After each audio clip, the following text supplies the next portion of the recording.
ইনশাল্লাহ BCB medical টিমের সাথেও কথা হচ্ছে। হয়তো কালকে স্টিচগুলো কাটা হয়েছে, আরও 6 to 8 উইকস লাগবে মাঠে ফেরার জন্য। সুযোগ ছিল বাংলাদেশের হয়ে পাকিস্তান সফরের, আবারও জাতীয় দলে ফেরার। আঙুলের ইনজুরি সেই আশা শেষ করে দিয়েছে আগেই। বাংলাদেশের দুইটা দল পাকিস্তানে আর একটা দল অস্ট্রেলিয়ায়, অথচ সোহান মিরপুরে। ফিটনেস ট্রেনারের সাথে চলছে ফেরার লড়াই। যেমনটা শুনছিলেন, সময় লাগতে পারে 6 থেকে 8 সপ্তাহ।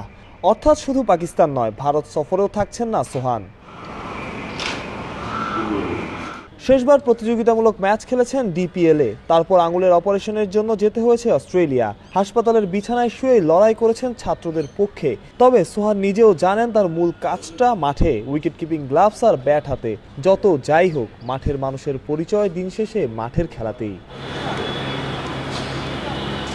আমার মেন কাজটা তো মাঠে থাকাটা যদি যখন মাঠে থাকা হবে না আর ইনজুরির কারণে যদি না থাকে, এই জিনিসটা আরও বেশি ভোগায়। অবশ্যই চেষ্টা করব যে নিজের 100% ফিট হয়ে এবং নিজের যে জায়গাগুলো ইমপ্রুভ করার আছে ওইগুলো করে খুব তাড়াতাড়ি মাঠে ফিরতে পারবো। এখনো খোলা হয়নি আঙুলের ব্যান্ডেজ, সেটা খোলার পর থিতু হতেও সময় লাগবে বেশ খানিকটা। সবকিছুই প্রসেস, ক্রিকেটাররা সবসময় যেমনটা বলেন আর কি।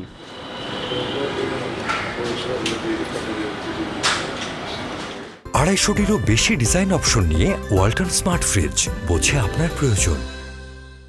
সবশেষ বাংলাদেশের হয়ে খেলেছেন সাদা পোশাকে নিউজিল্যান্ডের বিপক্ষে মিরপুরে 2023-এর ডিসেম্বরে। তারপর থেকেই সোহান জাতীয় দল থেকে দূরে। সবশেষ ঢাকা প্রিমিয়ার লিগেও সোহান ছিলেন দারুণ ছন্দে। 84 স্ট্রাইক রেট আর 41 গড়ে করেছিলেন 495 রান। বলাই যায় ইনজুরি থেকে ফিরে উঠলে সোহানের ফেরাটা এখন অনেকটা সময়ের ব্যাপার। মাহরুষ প্রত্যয়, অলরাউন্ডার।